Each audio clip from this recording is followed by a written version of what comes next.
तो उस्मान खान इंजरी की वजह से जी बाहर हो गए हुए हैं सेकंड ओडीआई मैच से, और इमामुल हक प्रैक्टिस भी की, उन्होंने काफी बैटिंग की। तो इमामुल हक हमें नजर आएंगे सेकंड ओडीआई मैच में ओपनिंग करते हुए, क्योंकि वो कंप्लीटली तौर पे फिट हो गए हैं।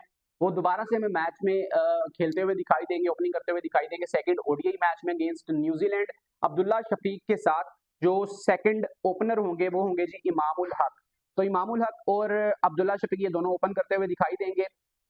नंबर 3 पे हमारे पास आएंगे जी बाबर आजम, नंबर 4 पे मोहम्मद रिजवान, 5 पे आएंगे सलमान अली आगा, 6 पे हमारे पास जो तैयब ताहिर हैं उनकी जगह, मेरे ख्याल से तैयब ताहिर की जगह एक ऑलराउंडर खिलाना चाहिए। जो प्लेइंग 11 में आपको बता रहा हूँ, ये मतलब कि मैं आपको बता रहा हूँ कि ये चेंजिंग होनी चाहिए। जो मतलब पहले ओडीआई मैच के बाद जो पहला ओडीआई मैच था उसको देख के जो हमें नजर आई है, ये चेंजिंग जो होनी चाहिए वो मैं आपको बता रहा हूँ। तैयब ताहिर की जगह पे एक ऑलराउंडर खिलाने की जरूरत है, जो आपका फिफ्थ बॉलिंग ऑप्शन, जो जिसकी वजह से आपको पिछले मैच में 10 ओवर्स में जो आपके पार्ट टाइमर्स बॉलर्स ने किए, उसमें आपने तकरीबन 120 रन जो खाए हैं, तो उसको जो वो कमी हमें नजर आई उसको पूरा करने के लिए, उसको फुलफिल करने के लिए फिफ्थ बॉलिंग ऑप्शन जो है वो आपको बेहतर खिलाना पड़ेगा, जिसकी वजह से आपको तैयब ताहिर की जगह पे या आप वसीम जूनियर खिला लें या आप फहीम अशरफ को खिला लें, आपकी मर्जी है, आप जिस मर्जी को खिला लें। खुशदिल शाह को भी आप खिला सकते हैं, लेकिन मेरे ख्याल से न्यूजीलैंड की कंडीशंस में अगर आप 3 जेन्युइन फास्ट बॉलर्स रखें, एक फास्ट बॉलिंग ऑलराउंडर अगर आप रखते हैं तो ज्यादा बेहतर कॉम्बिनेशन होगा एज कम्पेयर टू अगर आप खुशदिल शाह को खिला लेते हैं। तो खुशदिल शाह को अगर आपने खिलाना है तो आप इरफान खान नियाजी की जगह पे भी खिला सकते हैं। उससे ये होगा कि एक और आपका जो बॉलिंग ऑप्शन है वो बढ़ जाएगा, क्योंकि इरफान खान नियाजी की परफॉर्मेंसेज अगर हम देखें तो शायद हम जितना एक्सपेक्ट करते हैं इरफान खान नियाजी से उतनी हमें परफॉर्मेंसेज नहीं देखने को मिली। तो खैर तैयब ताहिर की जगह पे आप फहीम अशरफ को अगर आप खिलाते हैं तो फहीम अशरफ की जो बैटिंग एबिलिटी है वो ज्यादा है as compared to Wasim junior. तो फहीम अशरफ को मेरे ख्याल से खिलाना चाहिए। नंबर 6 पे आ जाए, वो 7 पे आ जाए, जिस पे भी उन्होंने आना है। नंबर 6 पे हमारे पास, 5 पे हमारे पास आएंगे सलमान अली। अगर 6 पे अगर खुशदिल शाह लेट सपोज खेलते हैं तो नंबर 6 पे खुशदिल शाह, नंबर 7 पे फहीम अशरफ आ जाएंगे हमारे पास, ठीक है। उसके बाद नंबर 8 पे हमारे पास आएंगे जी नसीम शाह, नंबर 9 पे हमारे पास आ जाएंगे हारिस रऊफ, नंबर 10 पे आ जाएंगे आकिफ जावेद, और नंबर 11 पे मोहम्मद अली जो आपने खिलाए हुए थे उनको ड्रॉप करके सुफियान मुकीम को आपको ऐड करना पड़ेगा। अगर हम T20 सीरीज की बात करें तो 5 T20 मैचेस की जो सीरीज थी उसमें से सिर्फ एक ही मैच मिला था सुफियान मुकीम को, और उस एक मैच में भी तो सिर्फ 2 ओवर्स करवाने का मौका मिला था सुफियान मुकीम को, लेकिन उन 2 ओवर्स में ही हमें उसका जो टैलेंट था वो नजर आ गया। तो अगर हम रिसेंट परफॉर्मेंसेस की भी बात करें तो T20 मैचेस में जो परफॉर्मेंसेस सुफियान मुकीम की रही हैं, श्योरली वो डिजर्व करते हैं चांस ओडीआई मैच में भी, ओडीआई क्रिकेट टीम में भी। तो आपको उनको खिलाना पड़ेगा, जो कि मिडल ऑफ द ओवर्स आके जो आपकी बार बार पार्टनरशिप लगती है, जो हम बार बार बात करते हैं जी कि 50 पे 3 आउट कर लिए थे, 70 पे 3 आउट कर लिए थे, उसके बाद इतनी लंबी पार्टनरशिप लग गई, 70 पे 3 आउट करने के बाद 320 रन कैसे बन गए, 50 पे 3 आउट करने के बाद 350 रन कैसे बन गए। तो जो ये हम बातें करते हैं ना, इस बातों को सारों का कह लो कि मतलब एक ही है कि आपको मिडल ऑफ दी जो ओवर्स हैं उनमें आपको विकेट्स चाहिए ही चाहिए। तो वो आपको कौन लेके देगा? जो मिडल ऑफ दी ओवर्स जो बॉलर्स आके बॉलिंग करते हैं वही आपको आउट करके देंगे। और अगर आप पार्ट टाइमर्स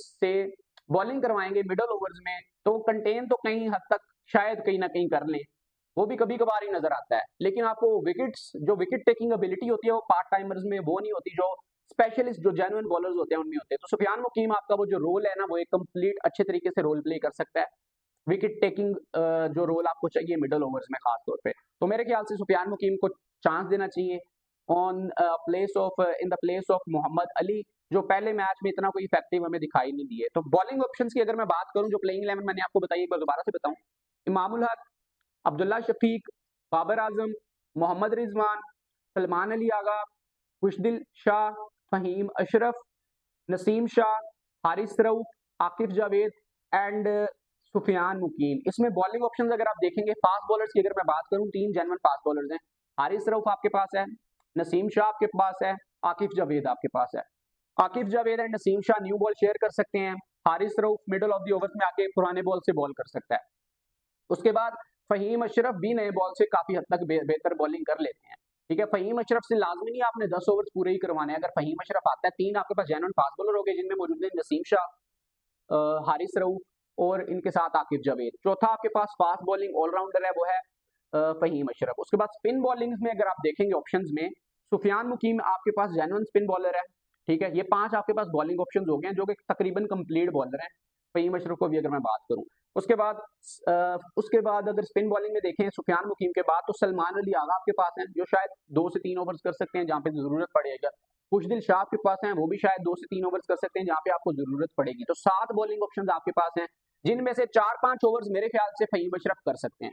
4-5 ओवर्स अगर फ़हीम अशरफ पावर प्ले में या 15 ओवर्स, पहले जो 15 ओवर्स हैं उसमें अगर 3 से 4 ओवर्स भी अगर फ़हीम अशरफ करते हैं और मिडल ऑफ द ओवर्स आके अगर 2-1 ओवर सलमान अली आगा या 2-1 ओवर खुशदिल शाह कर जाते हैं, तो बाकी जो 40 ओवर्स हैं वो आपके 4 जो जेन्युइन फास्ट बॉलर्स और स्पिन बॉलर जो आपके पास मौजूद है ना वो कर सकते हैं, जिनमें नसीम शाह आपके पास है, हारिस रऊफ आपके पास है, आकिब जावेद आपके पास है और सुफियान मुकीम आपके पास है। तो मेरे ख्याल से ये ज्यादा बेहतर कॉम्बिनेशन है और बैटिंग भी अगर आप देखेंगे ना तो तकरीबन 7वें नंबर तक बैटिंग लाइनअप है। नसीम शाह भी थोड़ी बहुत बैटिंग कर लेता है, अगर दिमाग से दिमाग हाजिर रख के अगर बैटिंग करेंगे नसीम शाह और हारिस रऊफ भी थोड़ी बहुत बैटिंग कर लेते हैं। लास्ट मैच में जैसे हमें देखने को मिला ना कि बिल्कुल इनके दिमाग खराब हुए हुए थे, दिमागों में इनके भूसा भरा हुआ था, दिमाग इनके बुट हो गए थे, जो आ रहा था ये जानते हुए कि सलमान अली आगा दूसरे एंड पे मौजूद है, उसके बावजूद आके हिटे मार के आउट होते रहे हैं। तो अगर तो उस तरह की बैटिंग करेंगे तो फिर तो आपके बैटर्स भी किसी काम के नहीं है। लेकिन अगर आप दिमाग को हाजिर रख के बैटिंग करेंगे तो 8वें 9वें नंबर तक, तकरीबन 8वें नंबर तक तो बैटिंग आपके पास है। तो 8वें नंबर तक बैटिंग है, डेप्थ है बैटिंग में, 7 आपके पास बॉलिंग ऑप्शन हैं, तो बॉलिंग भी आपके पास पूरी हो जाएगी। तो मेरे ख्याल से ज्यादा बेहतर कॉम्बिनेशन आपका ये होगा। सेकंड अगर मैं बात करूं जो मार्क चैपमैन जो आपके खिलाफ हर मैच में आपको पेल के जाता है, मंदिर का उसने घंटा आपको बनाया हुआ है, आपको आता है बजा के चला जाता है। तो बेशक वो पाकिस्तान में खेले, न्यूजीलैंड में खेले, जहां पे भी खेले रन आपके खिलाफ वो स्कोर करता है। पिछले मैच में सेंचुरियन था वो न्यूजीलैंड की साइड से, वो जी इंजरी की वजह से मार्क चैपमैन बाहर हो गया और उनकी रिप्लेसमेंट के तौर पे अनाउंस किया जी न्यूजीलैंड ने टीम साइफर्ट को। अच्छा जो बंदा बाहर हुआ है मार्क चैपमैन, वो आपको बहुत पेलता है, हर मैच में पेलता है, तकरीबन 10 में से 8 मैच ऐसे होते हैं जिसमें वो आपको पेल के जाता है। और मार्क चैपमैन अच्छा इंजर्ड होकर बाहर हुआ है तो जो बंदा उसके रिप्लेसमेंट में आ रहा है टिम साइफर्ट, वो भी आपको पेलता हुआ आ रहा है। अगर आप T20 सीरीज जो 5 मैचेस की जो सीरीज थी वो उठा के देखेंगे तो टिम साइफर्ट में आपको बड़ा अच्छे तरीके से पेला और फुर्सत से पेला है। तो टिम साइफर्ट रिप्लेसमेंट के तौर पे आ रहा है। तो न्यूजीलैंड की जो बैटिंग ऑर्डर है मेरे ख्याल से थोड़ा बहुत शफल देखने को मिल सकता है, शायद ओपनिंग करेंगे टीम साइफर्ट आई गेस। तो देखते हैं कि मार्क चैपमैन की जगह पे किस प्लेयर को खिलाते हैं, वो तो जब उनकी प्लेइंग 11 अब आएगी तो पता चलेगा कि किस हिसाब से वो जाते हैं। पाकिस्तान की प्लेइंग 11 का मैंने आपको बता दिया कि ये होनी चाहिए। अच्छा ये मैच खेला जाएगा सीडन पार्क के ग्राउंड में। वेदर मैंने आपको बता दिया कि क्या वेदर होने वाला है सीडन पार्क में, रेन चांसेस क्या है, क्या मैच इफेक्ट हो सकता है नहीं हो सकता, उसके बारे में मैंने आपको बता दिया। प्लेइंग 11 पाकिस्तान की मैंने आपको बता दी कि क्या एक तो चेंज मस्ट है ना, हो गई, मतलब कि एक तो सुमान खान जो इंजरी की वजह से बाहर, उसकी जगह इमामुल हक तो आएंगे ही आएंगे प्लेइंग 11 में। उसके अलावा जो मैंने आपको बताया कि ये चेंजेस होने चाहिए वो मैंने आपको बता दिया प्लेइंग 11 पाकिस्तान की क्या होनी चाहिए। उसके बाद मैं आपको बताता हूँ जी जो हिडन पार्क में ओडीआई मैचेस अगर मैं आपको बताऊं कि यहाँ पे सबसे पहले अगर मैं आपको बताऊं कि टोटल मैचेस हिडन पार्क में कितने खेले गए हैं तो 37 ओडीआई टोटल मैचेस यहाँ पे खेले गए हैं हिडन पार्क के ग्राउंड में। उसमें से जो पहले बैटिंग करते हुए जो टीम जीती है वो 14 टाइम्स पहले बैटिंग करते हुए टीम जीती है। और बैटिंग दूसरी बार बैटिंग करते हुए जब चेज करने के लिए बैटिंग कोई टीम आती है तो वो 23 बार जीती हुई है as compared to the batting first. तो श्योरली यहाँ पे जो नजर आ रहा है वो तो यही नजर आ रहा है कि जो टीम टॉस जीत के बॉलिंग का फैसला करती है वो 23 बार जीती है 37 मैचों में से, और पहले जो टीम बैटिंग करती है वो 14 बार जीती हुई है 14 टाइम्स जस्ट। तो तकरीबन 6 और 3 9 मैचेस का डिफरेंस है, तो डिफरेंस तो काफी वाज़ेह है। तो मेरे ख्याल से पहले मैच में जिस तरह आपकी स्ट्रेटेजी थी, आपने टॉस जीता, बॉलिंग कर ली, बेस्ट चांस था आपके लिए। दूसरे मैच में भी तकरीबन उसी तरह की आपकी कोई स्ट्रेटेजी है, टॉस जीतो, बॉलिंग करो, चेज के लिए जाओ और कम से कम टोटल पे न्यूजीलैंड को आउट करना है। लेकिन उसका भी मैं आपको बताता हूँ। अच्छा स्कोरिंग जो पैटर्न इस ग्राउंड में अगर मैं बताऊं ना कि पहली इनिंग्स में जो एवरेज टोटल फर्स्ट इनिंग्स में है वो कितना है तो 246 just average first inning total है यहाँ पे पहले बैटिंग करते हुए। अब जो एवरेज टोटल है वो 246 है, पिछले ग्राउंड में 230 के आसपास का था, वहां पे आपने 350 बनवा दिया। यहाँ पे एवरेज फर्स्ट इनिंग्स टोटल जो है वो 246 है, और अगर यहाँ पे भी आप 350 रन बनवा दोगे उसके बाद आप मुद्दा अपने बैटर्स पे नहीं डाल सकते। जिस ग्राउंड में जो ग्राउंड आपको कह लो कि एवरेज फर्स्ट इनिंग्स टोटल बता रहा है कि 250 रन ही मेरे इस ग्राउंड में बनते हैं, और वहां पे आप 350 रन अगर आपके बॉलर्स खा एक मुझे अच्छा मैं आपको एक बात एक शेयर करूं आपके साथ। मुझे कमेंट आया बंदे का शॉर्ट वीडियो पे उसने कमेंट किया जी कि अगर बाबर आजम जी सही बैट्समैन नहीं है, उन्होंने 80 रन किए लेकिन वो मैच फिनिश नहीं कर सके, तो बाबर आजम जब 400 रन आपकी टीम को चेज करने होंगे तो बाबर आजम वहां पे क्या करेगा। तो मुझे अब उस कमेंट को देख के थोड़ा तरस भी आया कि किस तरह के क्रिकेटिंग फैंस पाकिस्तान में मौजूद हैं।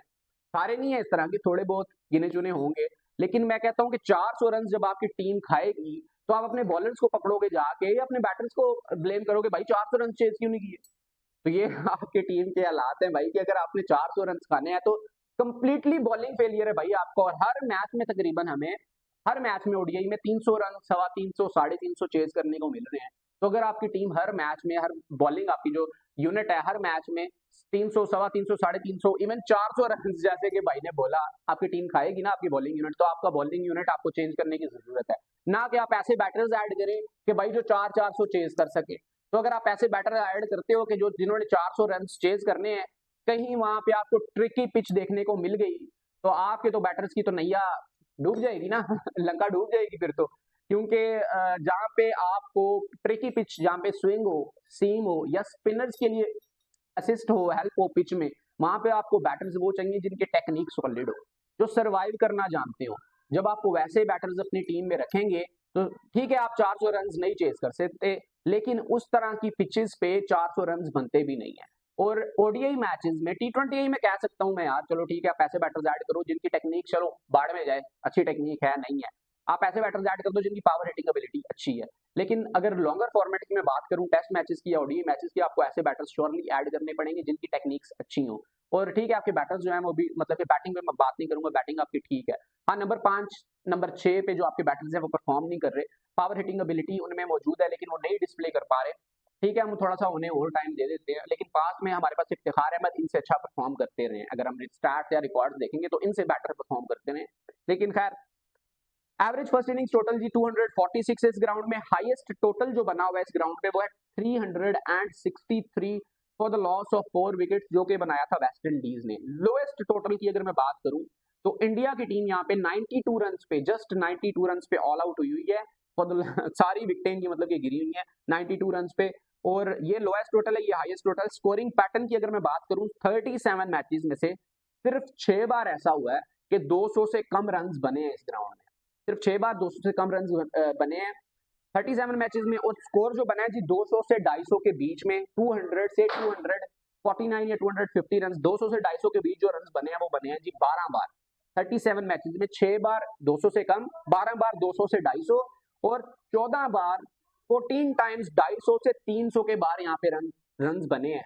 250 से 300 के बीच यहाँ पे 14 टाइम्स रन्स बन चुके हैं। मतलब कि मोस्टली जो आपको रन्स देखने को मिलते हैं यहाँ पे इस ग्राउंड में, या तो वो 250 या 250 या 300, मतलब कि 260, 270, 280, 290 इस तरह के रन्स हमें अमूमन देखने को मिलते हैं, जो कि एवरेज फर्स्ट इनिंग्स जो टोटल है वो 246 है, वो देख के मैं अंदाजा हो गया। और जो 300 प्लस रन इस ग्राउंड में बने हैं, इस ग्राउंड की जो पिच है 37 मैचेस होने के बावजूद सिर्फ 5 बार ऐसा हुआ है कि 300 प्लस रन यहाँ पे स्कोर हुए हैं 37 मैचेस में, जस्ट 5 बार। अब अगर आपकी टीम इस ग्राउंड में जहां पे 37 मैचेस में से सिर्फ 5 बार ऐसा हुआ है कि 300 रन स्कोर हो रहे हैं, उस ग्राउंड में आके आपकी बॉलिंग यूनिट जो है वो 350 रन खा लेती है, तो ये आपके बैटर्स की गलती नहीं है कि आपके बैटर्स को 350 रन इस ग्राउंड में चेज करना पड़े और फेल हो जाए और आपकी टीम दोबारा मैच हार जाए। उसके बाद जी हम गिरबान उठ के पकड़ लीजिए हमारे बैटर्स का, भाई 300 रन चेज क्यों नहीं किए, 350 रन चेज क्यों नहीं किए, 400 रन चेज कर रहे हैं जी, बाबर आजम क्या कर रहा है। तो फिर ये मतलब कि आपके दिमाग, आपकी बुद्धि नष्ट हो चुकी है फिर, इसका मतलब अगर आप फिर भी ऐसा करते